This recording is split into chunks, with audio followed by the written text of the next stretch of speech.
some things that I've noticed and some things that helped me when I was starting out. Because I know we did like a clinic virtually, but we didn't actually like do one on the floor. So first thing that I want to talk about is what makes a good referee. And there's two things that I think makes a good referee. Number one is your knowledge, right? So you gotta know the rules, and you gotta know how the rules are applied and what to look for. To know how a rule that is written down looks like on the floor, right? Because I've seen in the past where someone does amazing on a written test, but then on the floor they don't know how to apply that. So some of that will take time. A lot of you guys play, so you kind of know what it's like when someone's slashing you, hooking you, whatever, right? So that helps. I'm always kind of worried when someone that doesn't play Richmond comes in because they don't know our rules, but you guys play. So that is something that you guys will have to work on. Some of you will get it faster than the other people, some of you won't. But number two is how confident you are with the calls that you're making. And that means, let's say you know everything, but you sound hesitant, you're quiet, people are talking back to you about your calls. Then even though you might know what your call is and the call is right, it's gonna look like you don't know or the call is wrong. So you need a combination of both of those things to be a good referee. And again, that can come with time, it can come with experience. Some people get it faster, some people get it slower, but you can't have one without the other, right? If you're a super confident referee, but you're making all the bad calls, you don't look that good, right? But if you know everything and you're not confident about your calls, then it still looks like you don't know what you're doing. So you need a combination of both, and some of that comes with experience, some of that comes with studying, some of that comes with time. But I don't want you guys to feel like this is something that's going to happen overnight, right? It's very rare for you to go to 0 to 100 to become like an amazing ref. I've been doing this I've been refereeing this league for 15 years. That's more than some of you guys are, before you guys were born. So I'm very old, but I've been here for a long time and I've seen a lot of stuff which helps me pick things up quicker. And that's why I feel like it's helpful when you guys are playing, because you'll be able to pick that up as well, because you'll know what it's like on the receiving end. I don't know, you probably even notice sometimes when you're watching games in the bleachers, it's easier to pick up a call than when you're on the floor, right? Because it's more stressful when you're on the floor. So again, navigating both of those things is going to take time, but I want you guys to keep that in the back of your mind. If you're making a call, be confident with the call. If it's wrong, Wes will tell you, okay? If you don't know what the call is, but you're still making the call, then be confident about it so that you don't look like you don't know what you're doing, okay? People are gonna call you out, that's part of the job, but the most important thing is that if you make a wrong call, you will learn how to make a call in the future. So constantly be evaluating yourself, and that's why Wes always goes and talks to you in intermission and stuff like that, so that you can know what was done right, what was done wrong. That feedback I think is really helpful, especially when you're starting out. It definitely helped me when I was starting out. And when I ref with people to teach them, like when I'm refing with someone that's new, that's kind of the feedback that I try to show. And you can even see when you're refing with someone that's more experienced, you can see how they call the game, and you will learn that way how to call the game. Does that make sense? Any questions about that? Because half of you guys are new, and I don't want you guys to feel discouraged, like I'm not there yet. This stuff takes time. It's a lot of pressure. It's a very difficult job. The biggest thing I can say though is know your rules, because if you don't know the rules and you don't know how it looks like on the floor, then if you're confident about the wrong call, what's that going to do?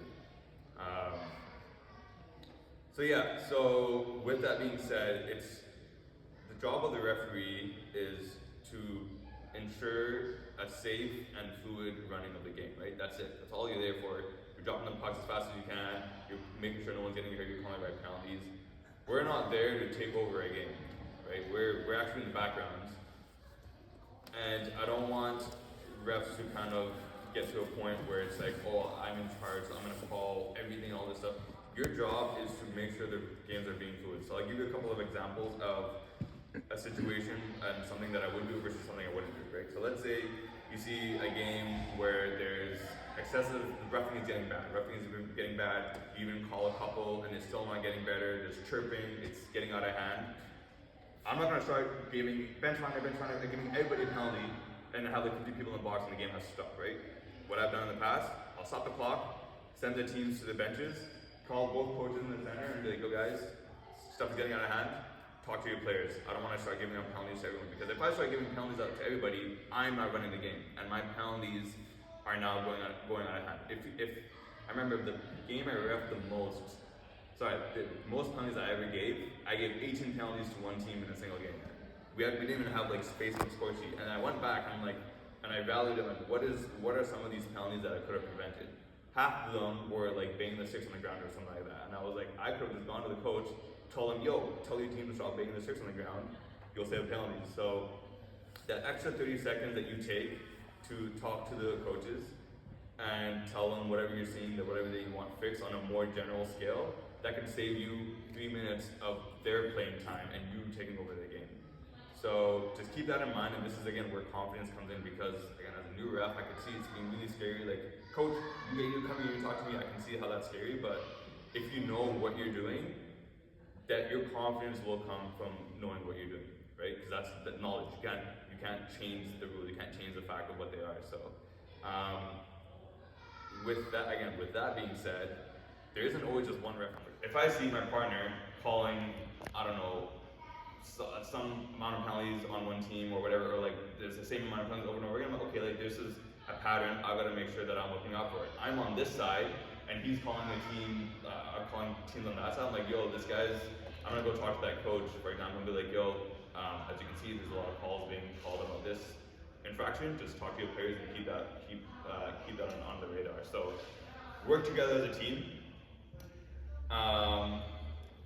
Even with the face-offs, especially, like half the time if I'm not paying attention or I miss where the face-off is gonna go, I'll look at my partner and they'll point where I need to go, and that's where I need to go. So work together, because it's not just one man running the team, it's together. You guys gotta be perceived as a unit. Now, I gotta ask a question about overturning a referee's calls, your partner's calls. And this is where it gets tricky, because you have to have those two things that I mentioned. You have to know the rules very well, and you need to be confident that you know the rules in order to do that. And it takes a very experienced ref to do that. That doesn't mean that it's wrong, right? If you know for sure that a wrong call was made and it's gonna severely impact the game, there is no problem in you stopping the clock, going to talk to your partner and be like, hey, actually, this is what I saw. I remember my first year reffing, it was me and Colin, who was the president at the time. I was 12, and this guy's obviously like the president. And then I was reffing, he made a call, and it was OT, and it would have been the center going off. And I'm like, yo, this is the wrong call, it was the wrong guy. It was actually the other guy's center. So I like freaked out, stopped the clock. I talked to Colin, I'm like, yo, bro, this is not actually, because I was on this side, he called it from across, and I was like, this is actually not who it was, it's the other person. He's like, are you sure? I'm like, yes, I'm absolutely sure. He's like, okay, you understand you're overturning my call, but you have to be sure about it. I'm like, yes, I'm sure. He's like, okay, you sure? I'm gonna overturn my own call. So he went, he's like, oh, never mind, I got the wrong guy, it's the other person. But he trusted me that I knew what I was talking about, because I was confident in saying like, yo, I think this is a big deal for me stopping the clock and telling my president that he's wrong and this is actually the right call, right? So, and it also depends, right? If it's a bending the stick or whatever, some random penalty in like the second period, it doesn't matter. Use your discretion, but it is a very slippery slope when you start correcting other people's calls, and that's why it's important to work as a team. Where even in the intermission, I can be like, yo, like by the way, like just keep that in mind or this or that. So I don't know, Wes, is there anything that you want to add about that? Because this is like a totally gray area. Totally gray area, and I totally agree with everything he says. Just so you know, we're all up front here. I think the spot is to blow the whistle, talk before you make a call if you're not sure. Get together and talk, and then make the call. You're already together. You don't have to overturn a call, right? So if you're unsure, say, walk towards your partner, right? Somebody had to blow the whistle, so the person that blow the whistle says, hey, did you see this? I see that, okay, whatever. And then you decide there's a group already before there's a call made. Because now you don't have to overturn the call. That's a good point, yeah. So when you guys are together and you're talking like this, then everyone will see that it's not like one person overturning the call. You're having a discussion about the calls, and you're working together as a team. So I've even had coaches say like, yo, even though I didn't agree with the call, I appreciated that you stopped the clock and you talked about it because you saw one thing and you saw the other thing. And I was like, yeah, like that. Because it's not, in the moment you might see something and then after that you're like, wait, no, that's not what I saw, just that you can even be a little bit hesitant. But it's as a new ref, just use that, take that with discretion, use that with what you will, be a little bit cautious. But that doesn't mean if you know exactly what you're talking about and you know for sure that this is the right call, you can go and talk to your partner about it. Stop the clock, go talk, huddle in the corner. Don't yell at them from across the gym. Like, have conversations so nobody can hear what you're talking about, right? Move the players out of the way so they're not eavesdropping. But it's always a team of refs that are reffing the game. It's not just a one person that's reffing the game. And I think that's really important. That's always like kind of misunderstood because everyone looks at the head ref versus the other ref as like, this guy's just on this side. Like, he's the one that's dealing with the scoreboard stuff. But you guys are calling the same game. Okay. Other thing with that is when I usually ref or like refing with someone that I'm not used to is I talk about positioning and who's looking where, right? So normally I'm refing on this side, for example. So obviously if the puck is down there, I'm looking at the goal. I'm trying to, because this, an adult, whatever, it goes in and out really quick, right?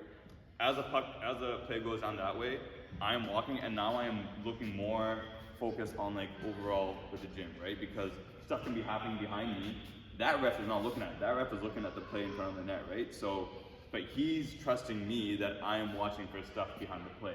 Because this is where, if I'm standing here and I'm just looking like this, who's watching this guy and like in the face back there? So, and then same when I go back behind the net, I'm focusing on the goal and whatever's happening in front of the net, and I'm trusting that he's gonna call the other stuff. It's the same way with over center, right? I can't call an over center penalty from there, but I'm trusting my partner is gonna call it if someone calls over center, right? So trust your partner, work with your partner, have discussion and intervention, so you guys are working together as a team. Any questions about that episode? No? Okay. So positioning, this is something that I learned the hard way. So when I was a ref for behind the net or for the ref here, I was taught that this is the best way to look at a goal. I disagree because I learned this the hard way. I was standing here, a puck got shot, and this post is now lined up with this post. I did not know if it was the inside or the outside post, and I missed the goal. So then what I started doing is I started standing here. I can see all four posts very clearly now.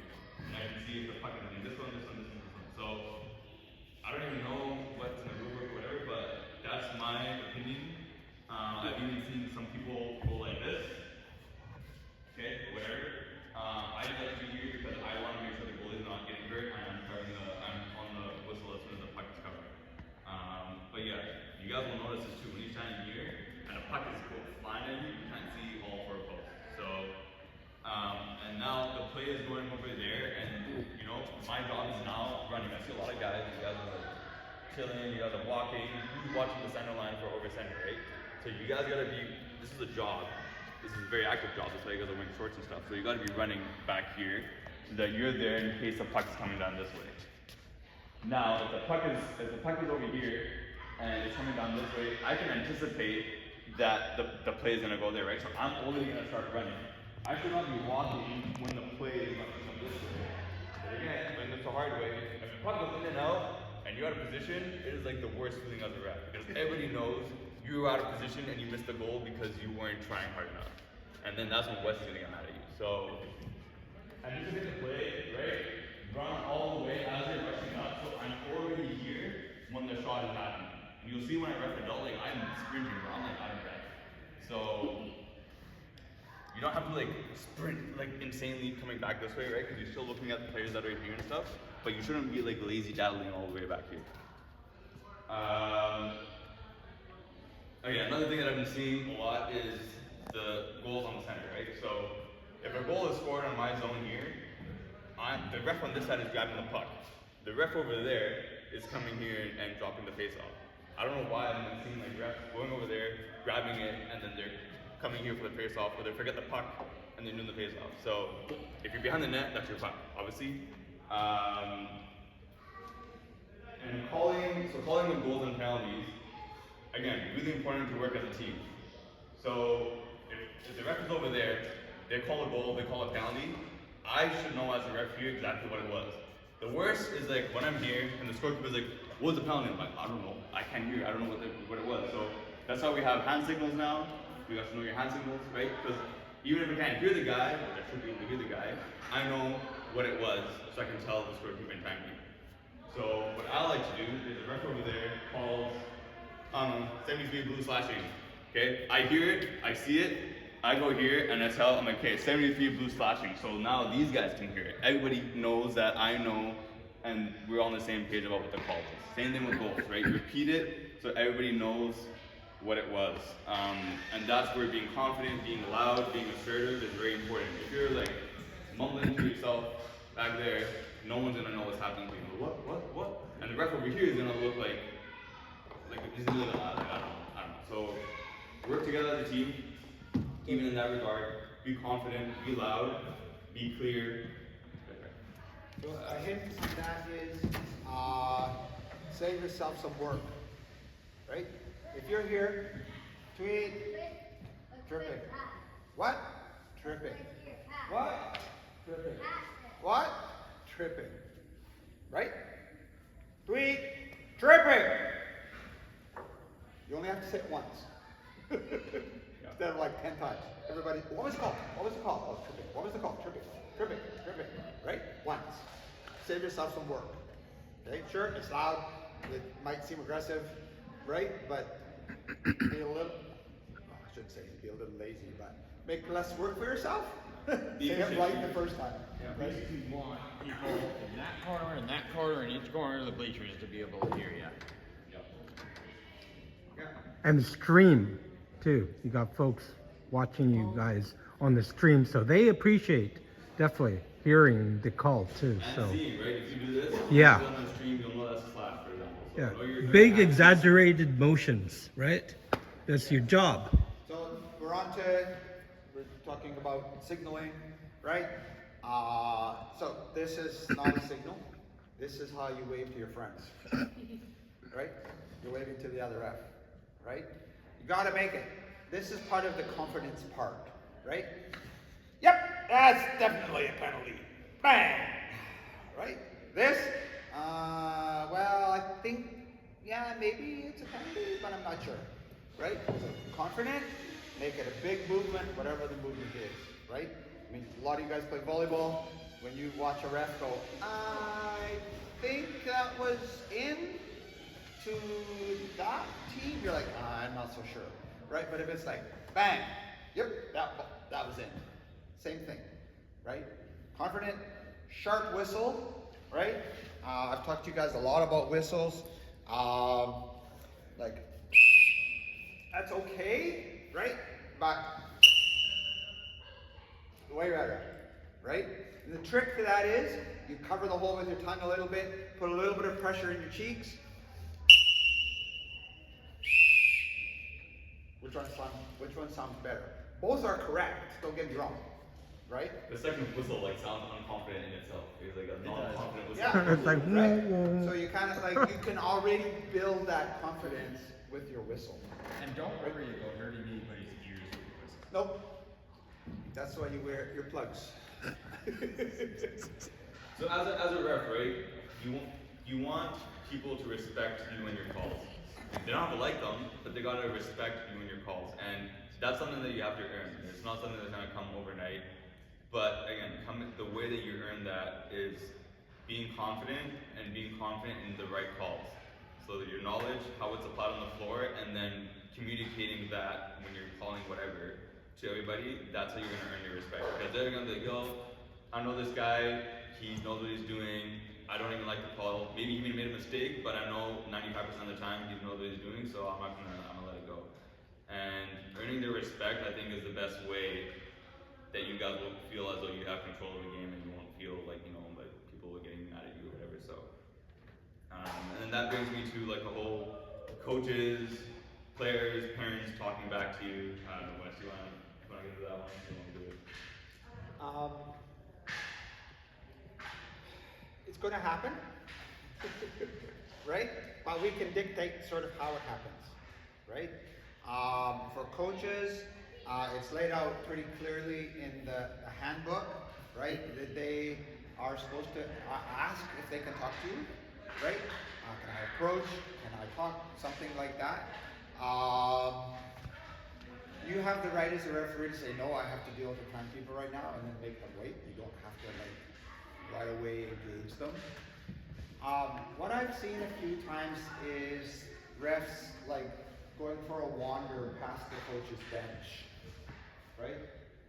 You're like, oh yeah, and we're talking, you're asking for trouble. I can't explain it any other way, right? It's great to go talk to the coach, don't get me wrong. But if you're wandering over there in between periods or whatever, and they're chirping at you, you have put yourself in a position where they can chirp at you, right? Because they're in their territory, you're coming by their territory, right? If you gather here in what I will call a safe zone, right, as referees, they have to come to you. Right now they're coming into, I should probably turn it this way, they're coming into your turf, right? If you're wandering past the bench, you're in their turf, right? Now it's great, don't get me wrong, you need to go or want to go talk to a coach, go absolutely when you need to, but don't go wander there and you can get yourself in trouble, right?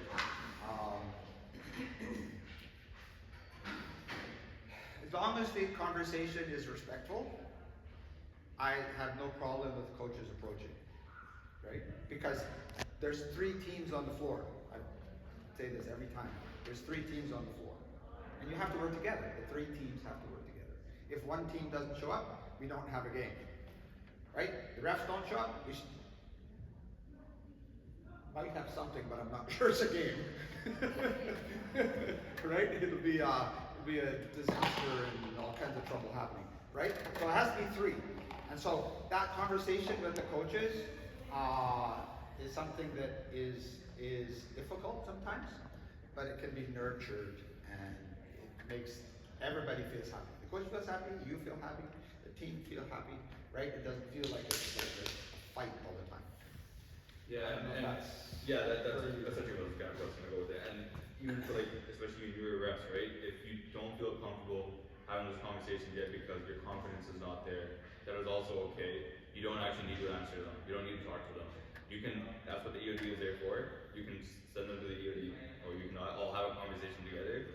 But that, again, that confidence is obviously very scary when a grown person is coming and talking to you. So you don't have to if you're not there yet. But again, working with, if you have that knowledge and you're confident in that knowledge, then you will get there. You can totally entertain those conversations. But as Wes said, they have to ask you, right? You don't need to indulge them. If they're yelling or whatever, you don't need, that's not your jurisdiction at all to talk to them. They have to come, be like, yo, like Wes said, can I talk? If they want to talk, there's got to be during an intermission because we're not disrupting the gameplay. If they want to disrupt the gameplay, they've got to use their timeout to talk to you. We're not just like stopping the clock because the coach wants to talk to us, because now we're just delaying the game for whatever they want, right? So, because yeah, if you give them a finger, they're gonna pull your whole arm. Like they're gonna keep going. And then you have to draw the line. Where is it not respectful anymore? Where are they now complaining or they're being unsportsmanlike? They're questioning my calls, and that is when you have to then use your whistle, right?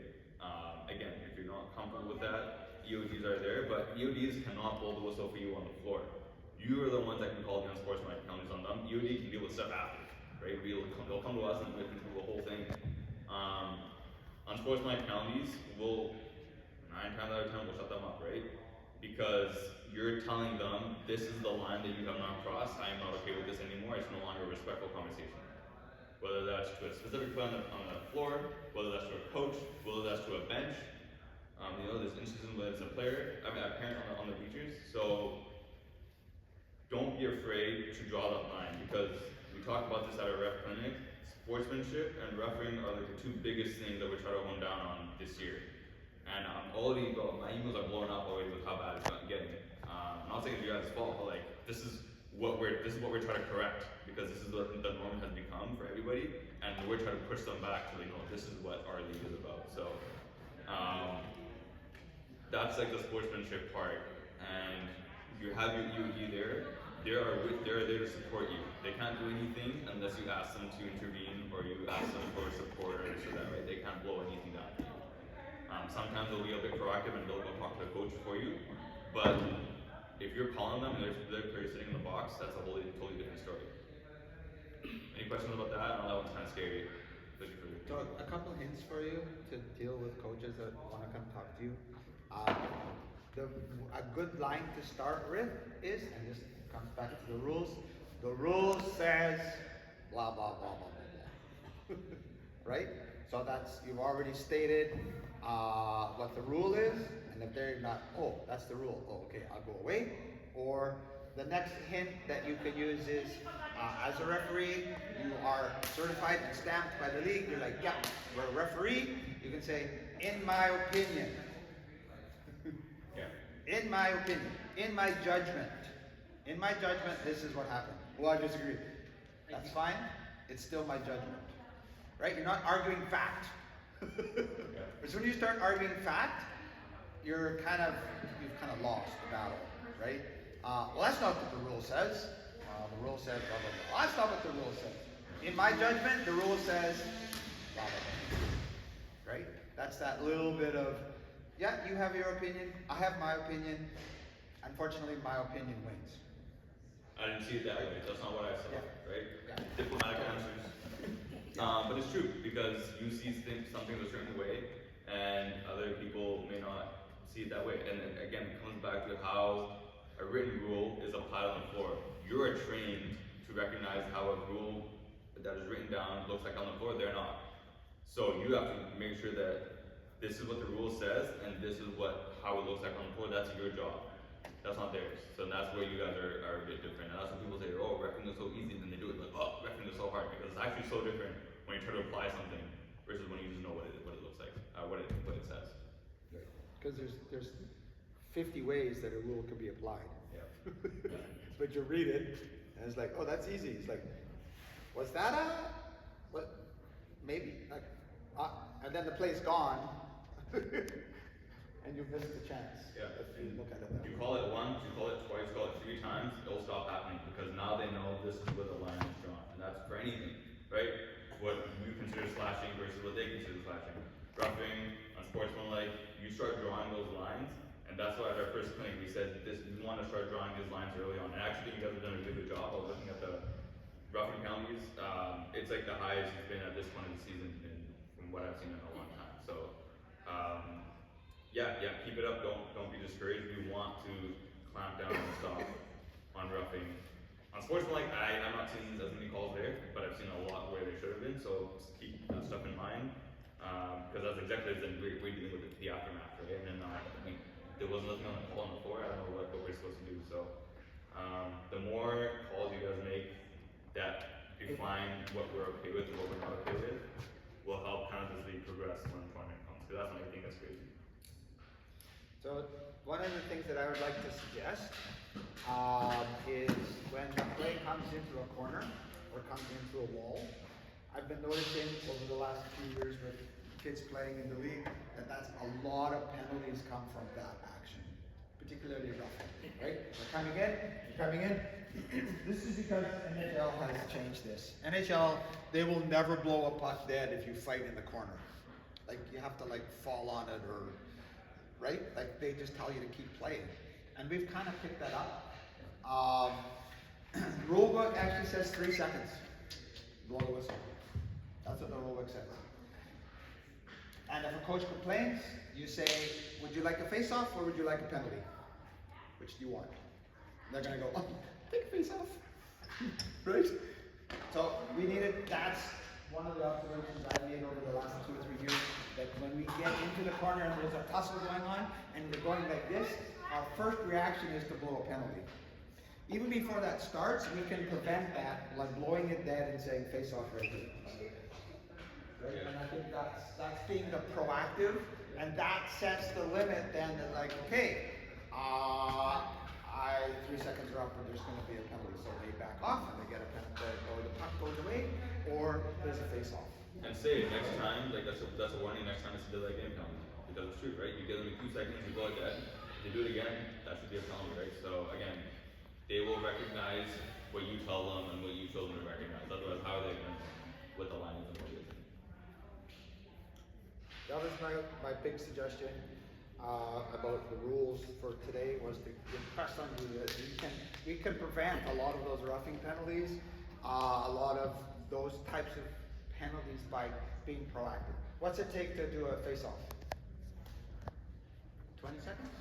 Because they're right there. You walk, bang, plays on, no penalties, everybody's happy. Right? Doesn't make our job harder because we're blowing the whistle all the time. Yes, but the game in overall goes smoother and faster. There's a couple specific penalties I want to do just demonstrate real quick. Yes. How long should you wait for a player to go to the face-off spot before you cross spot? Yeah, it's also like the drinks, right? Yeah. If they're not there, that's not your job. Your job is you're ready. And if you're standing there and the other team's already there, the player's just walking over, there's no point in waiting. No point in waiting. There's no effort, right? And No again, yeah. 5 seconds.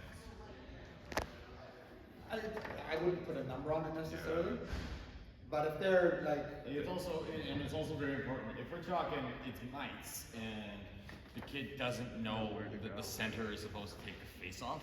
That's very different than, say, there's whatever a penalty or end of a game in a senior division, and the kids are like, well, I can Donald with the face off and burn 2 seconds off the clock. It's circumstantial. It's a judgment call. but I don't think anybody's gonna complain if you, I mean, they might complain, but you just say, well, They'll complain one time. two out of three was ready, the third's not ready, going all day. Let's go. yeah, again, you drop it once, when they're not ready, they'll run there every single time right after, because they don't want to miss the face off. So, yeah, look at the effort that they're putting in. Use your jurisdiction, like you said, if it's mics, obviously it's probably confused, but like, see a player just waddling around and the guys there, ready to drop it, drop. Any other questions?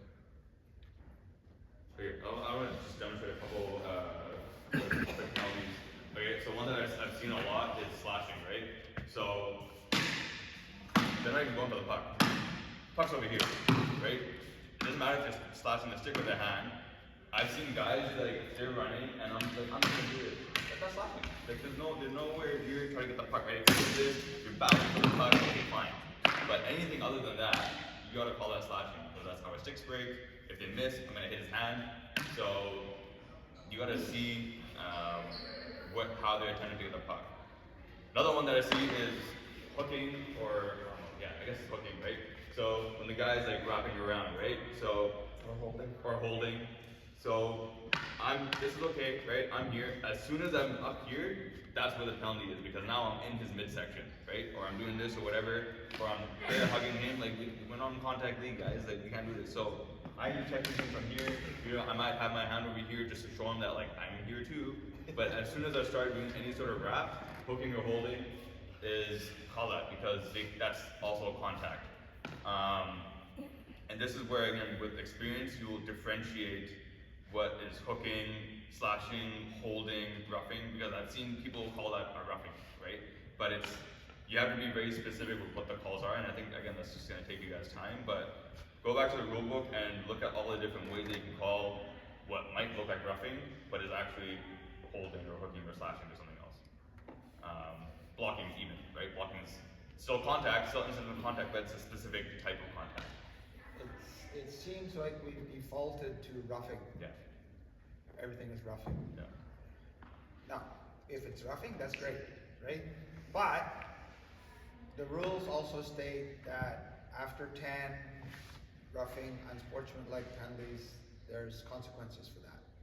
So we kind of have to figure out not to default to roughing, to put them in that state, right? If we call this roughing every time, they're going to get a game suspension for not really roughing, right? So our default has seemed to be to fall into roughing instead of slashing or hooking, and I mentioned that in the first meeting, is that we've kind of defaulted to that. So we need to kind of get the rules kind of figured out, and maybe not put somebody in a position where they have to get suspended. And I've done that before too, where I've called a roughing call, and I'm like, actually, I think that's more about hooking. And I've gone to the story group, like, yo, can you actually change that one to hooking during the game? Because, like, whatever, you're calling it initially, and you're blowing it dead, you're calling something fantastic, but then getting the specifics right is correct, because otherwise, that type of stuff happens. Blocking. Oh yeah, blocking, you guys know that, right? So what's not blocking to me, oh sorry, this is not blocking, I'm not blocking because there's no contact. I'm backing up with him. As soon as I stop and plant, and there's repeated contact, like there was like a couple bumps, I was blocking, right? Because now you're backing up into me and you're initiating the contact, and I'm receiving that contact. I'm not just backing up. So it's kind of weird. Some of the older divisions, they do it sideways, and technically that's not blocking because they're not. The rule specifically says backing into the player. But again, I would then be like, yo, you're initiating contact sideways, right? Then you can classify that as roughing. I would just tell them like, yo, don't do that because that's still body contact. So I don't know if you wanna. No, you could probably, if they're going sideways, they're probably doing something else. Yes. Yeah. Right? As well. Probably like hitting your stick to the side, interference, whatever, or they're just bumping into you. That's you're initiating incidental contact. That's roughing. But again, preventative measure is always better because then games don't get out of hand. Do you have any questions about any other rules? What would you call if someone's running like with one hand on the stick and they stick their arm out to try and like keep them away from the puck? Like what if they purposely push them? Would you call that interference or roughing? Like if they actually like purposely kind of push them away? Yeah. So what I've seen, like I said, so my arm was out. As soon as I'm like hitting the stick away, or I've seen someone do this. Obviously, I yell at them first. That's just me. That's my style. Because they're adults, so they kind of understand what I'm talking about, and they know what they're doing something wrong. But yeah, I would call that as interference because you're impeding someone else from getting the puck, right? And someone had a question about this, about, oh, if I'm checking someone in the corner, technically anything can be a penalty. I'm like, well, yeah. I mean, if me and Wes are going at it, right? I can say that I'm blocking him from getting the puck, but I'm like, that's just hockey at that point. Like, how are you supposed to, like, if I'm turning my body and I'm like doing this, sure, I'm impeding him or interfering with him getting it, but at that point, it's just hockey. Like you have to be able to draw that line between what is acceptable and what is not. Yeah. A lot of the time on like Sundays, like TV, Canton Adult, you see like kind of what Jack said, like you see people racing to a puck and one of them will shove. Yeah. But it's not really enough to like, it's not like enough of an action to call it roughing, but it's not really anything else. Yeah. How should we like go about handling that? Again, verbally, like That's an interference because you're impeding that person from getting to that same as soon spot. as you're slowing somebody else down in any way, yeah. Now if it's I mean that's right, if it's just whatever. Like a touch, like a touch. Well, because you're running side by side, right? Yeah. You're obviously gonna. Yeah, but so if I'm running and I'm like kind of like this, and that's to give them that one push off, if I'm getting that, that's interference, that's roughing, whatever you want to call it. I think it's the. Can you give us like 5 minutes? I think it's the intention. Yeah. Right? It's the intention, not necessarily the action. So if we're going at it, we're going to be hitting each other. Yeah, right? yeah. But if I'm like this, so I can get the puck first, right? I'm making that or first you're contact. like, I'll exaggerate, right? Like, Yeah. Wah! Right? I think that a good way to look at it too is like one of the league mottos is play the puck, not the opponent. If you're playing the puck and something happens, that's hockey. Yeah. As soon as you start playing the opponent, that's when you're That's an in excellent penalty territory. Excellent definition. Division between the two actions. For sure. Any other questions? Shoot, what was I gonna say? Yes. Huh? Lifting the stick? Okay. Wes. Okay. Put your stick down. Okay, so I'm not lifting the stick here. I'm sweeping to get the puck. Any sort of up motion, Yeah. I'm literally lifting the stick, right? And you'll see an adult, do something like super quick, and it's so hard to see, but you gotta look at the motion of your stick, side to side, versus up and down. That makes sense?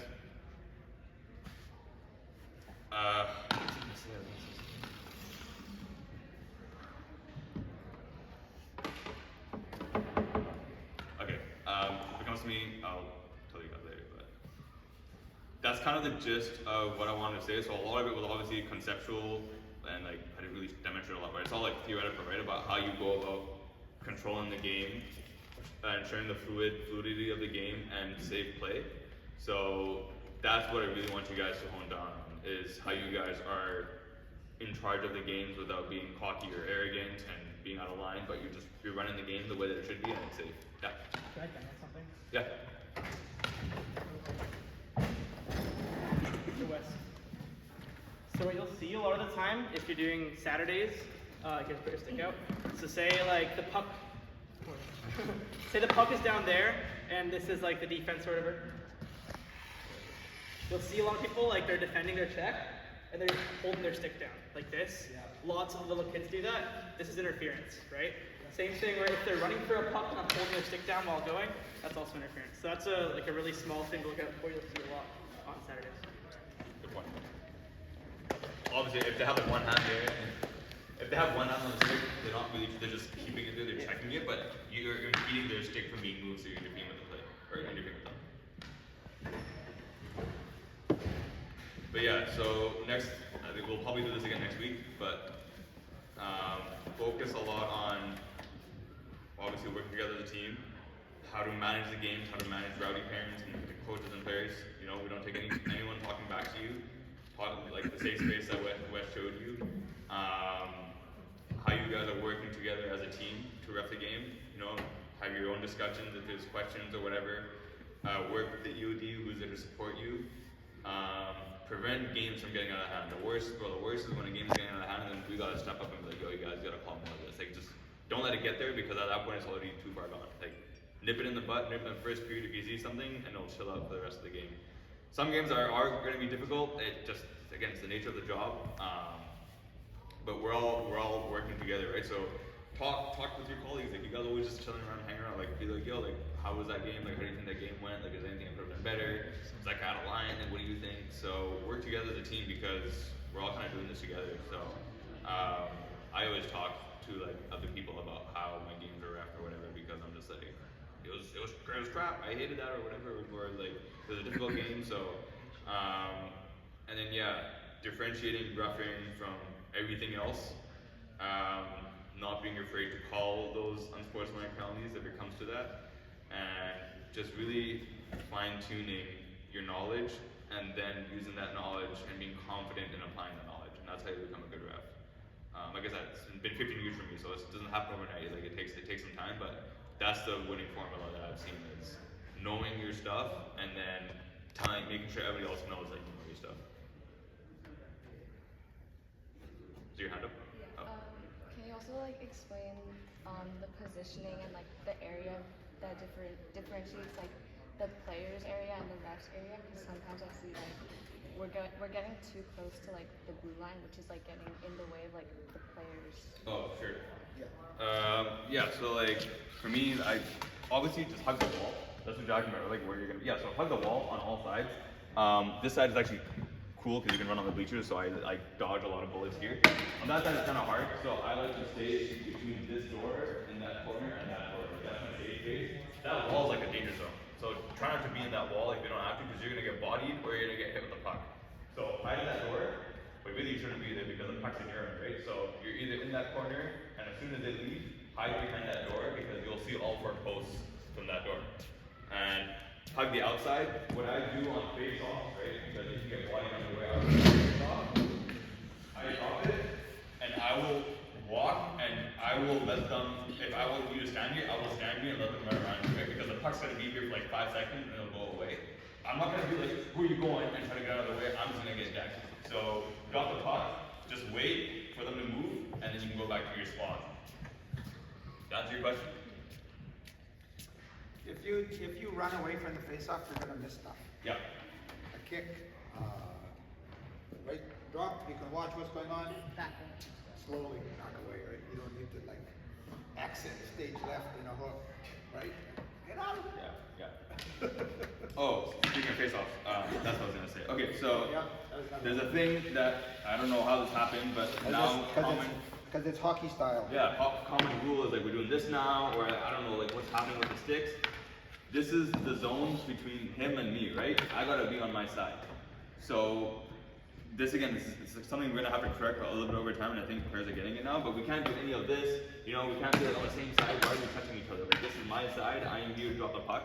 I'm not doing this. Okay? I'm not standing like this. You have to be square to the puck. I think here, like I use this. Right? So the players out here, not allowed. You gotta be within this zone, and you gotta be square to the puck, and you gotta like hit it one way or the other. I can't like be like this, or I can't be like this. It's not like some other hockey style. So keep that in mind. When there's 2 centers that are facing off, I've also seen the forward. He's like right here, bro. He's not supposed to be this close. He's a stick length apart. So he's got to be here, and you got to tell him to back up. Again, that's a warning, right? Because now they're delaying the game. You're going to be like, yo, any face-off violation, you guys know this is a warning, right? If they're batting it out of the air, if they're standing awkwardly, if there are other players like in the face-off, give them a warning. Next time it's a face-off violation, just delay the game. Yeah. I've also seen a lot, like you said, stick lengths. Like even at center, they can't be in the circle. But a lot of people think that their feet can't be in it, and then they're putting their sticks up in the middle. And I've seen it happen lots. So. Yeah, you guys gotta calm down. It's happening more now than it used to, for sure. Yeah. So again, these are just general corrective behaviors across all divisions that we're gonna have to do. I don't know why it's become a thing, but it's our job to correct them. So, yo, back up. If they jump that face-off, that's a delay game penalty because that's a face-off violation. So you can give them a warning if you want, and then next time boot them. I do an adult all the time where if they're not lined up, or if they're like adults love to cheat, I'll be like, this is your warning. Next time it's a penalty, and I'll give them a penalty. So. It's going to be a little bit annoying because it's kind of disrupting gameplay, which is what I talked about how we don't want to do. But like, this is the behavior that we have to correct. So You're disrupting it, but you're making the game fair. Yes. Right. Someone's at advantage, a disadvantage, or an advantage. Right. This is fair. Yeah. Again, if you're seeing it a lot, talk to the coach of the intermission. Yo, tell your players, square up on the face-off. Don't jump the face-off. 1/6 length away, square on your side. Tell them that instead of calling 5 different penalties at the same time. We talked about this at the coaches meeting, right? And I said that we're all, exactly what Wes said, we're 3 teams, we're all working together. The coaches, they'll get to know who you are too, and once you have that rapport and you gain their respect, you can talk to them and they'll be like, yeah, thanks for bringing that up or whatever, like I'll tell them, because they understand where you're coming from and what you're trying to do, so. Any other questions? Yeah. Sometimes you see like in face-off, like you drop the puck and then the player immediately spins around and like shields the puck with their body. Right. What would you do? That's a face-off violation as well, because so they have to touch the puck before they can move, right?